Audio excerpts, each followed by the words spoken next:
Hello friends, welcome back to my channel Sanchari's kitchen and blogs. আবার চলে এসেছি নতুন একটা রেসিপি নিয়ে।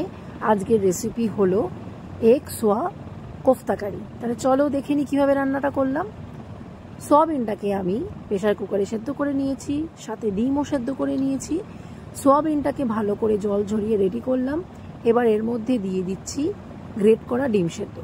ডিম সেদ্ধটাকে ভালো করে গ্রেট করে নিয়েছি। আর দিচ্ছি এর মধ্যে হলুদ, নুন, গরম মশলা, জিরে গুঁড়ো। এবার সব কিছু দিয়ে দিচ্ছি সোয়াবিনের মধ্যে। সোয়াবিনের মধ্যে দিয়ে দিলাম এবার ডিম, আর দিচ্ছি গ্রেট করে রাখা আদা, রসুন, আর যে মশলাটা দেখালাম তোমাদের সেটাও এর মধ্যে দিয়ে দিলাম।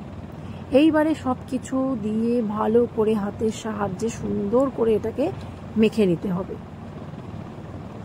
আমার সোয়াবিনটা কোনো রকমভাবে মিক্সিতে দেওয়া প্রয়োজন হয়নি। যদি তোমাদের মনে হয় যে সোয়াবিনটা ঠিকঠাক সেদ্ধ হয়নি, তাহলে একটু মিক্সিতে ঘুরিয়ে নিও।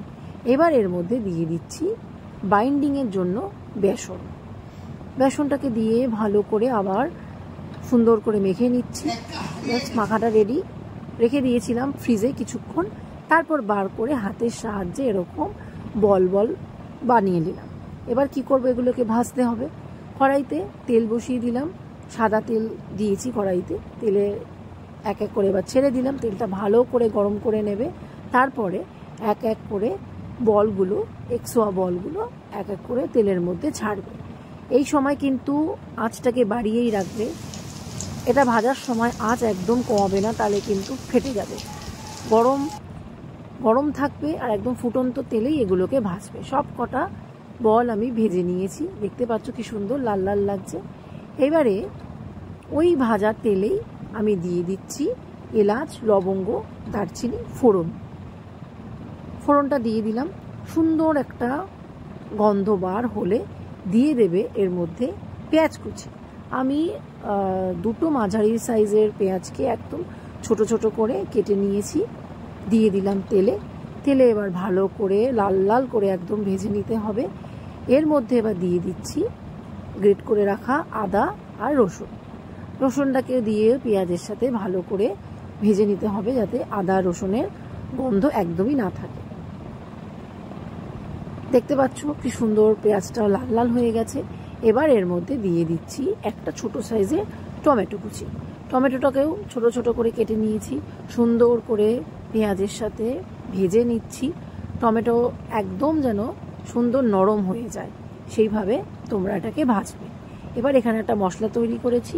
এর মধ্যে আছে ধনে গুঁড়ো, জিরে গুঁড়ো, হলুদ, নুন, কাশ্মীরি লাল লঙ্কার গুঁড়ো, আর একটু কাঁচা লঙ্কার পেস্ট। দেখতে পাচ্ছ টমেটোটা কি সুন্দর গলে গেছে, একদম লাল লাল হয়ে গেছে পেঁয়াজটা। এইবারে মশলাটা এর মধ্যে আমি ঢেলে দিলাম। ভালো করে মশলাটাকে এবার কষিয়ে নিতে হবে। আগেই বলেছি মশলা যত কষাবে ততই খাবারের টেস্ট বাড়বে। সুন্দর করে মশলাটাকে এবার কষাতে শুরু করো। যখন দেখবে মশলাটা থেকে এরকম তেল ছাড়ছে, তোমরা দেখতে পাচ্ছ মশলার রঙটা কি সুন্দর এসেছে, আর সাইড দিয়ে তেলও বেরিয়েছে, এর মানে হলো মশলা একদম সুন্দরভাবে কষে গেছে। এরবারে আমি দিয়ে দিচ্ছি এর মধ্যে জল। যেই বাটিটার মধ্যে আমি মশলা গুলেছিলাম সেই বাটির মাপেই আমি 2.5 বাটি জল এর মধ্যে দিয়েছি। জলটা দিয়ে 2.5 বাটি জল আমি এর মধ্যে দিয়েছি। জলটা দিয়ে ভালো করে মশলার সাথে নাড়িয়ে ছাড়িয়ে নিলাম। কিছুক্ষণ রেখে দেওয়ার পরই জলটা, এখন তো ঝোল বলতে পারো, ঝোলটা টকবক করে ফুটছে, দেখতেই পাচ্ছ। এইবার এর মধ্যে যে এক্সোয়া যে ভেজে রেখেছিলাম বলগুলো সব এর মধ্যে দিয়ে দিলাম। আঁচটা কিন্তু বাড়ানোই রেখো, কমালেই কিন্তু এটা ফেটে যাওয়ার খুব চান্স থাকে, তাই তোমরা চেষ্টা করবে এইভাবেই রাখতে। মোটামুটি একটা মিডিয়াম ফ্লেমে রেখো, একেবারে কমিয়ে রাখলে কিন্তু ফেটে যাওয়ার খুব চান্স থাকে। এটা তোমরা যে যেরকম ঝোল রাখবে সেরকম রেখো। আমি অল্প পরিমাণ ঝোলই রেখেছি। এবার এটাকে আমি ঢেকে দিলাম, 5-10 মিনিটের জন্য ঢেকে রাখলাম। দেখো কি সুন্দর জলটাও শুকিয়ে গেছে। নামানোর আগে শুধু ওপর থেকে দিয়ে দেবে গরম মশলা, আর দিয়ে দেবে ধনেপাতা কুচি। ব্যাস রেডি হয়ে গেল। এইবারে এটাকে আমি 5 মিনিটের জন্য ঢেকে দিলাম, ঢেকে দিয়ে গ্যাসটাকেও অফ করে দিলাম।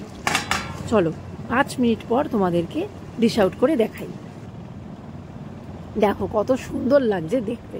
এইভাবে কিন্তু তোমরা অবশ্যই ট্রাই করো আর আমাকে জানিও।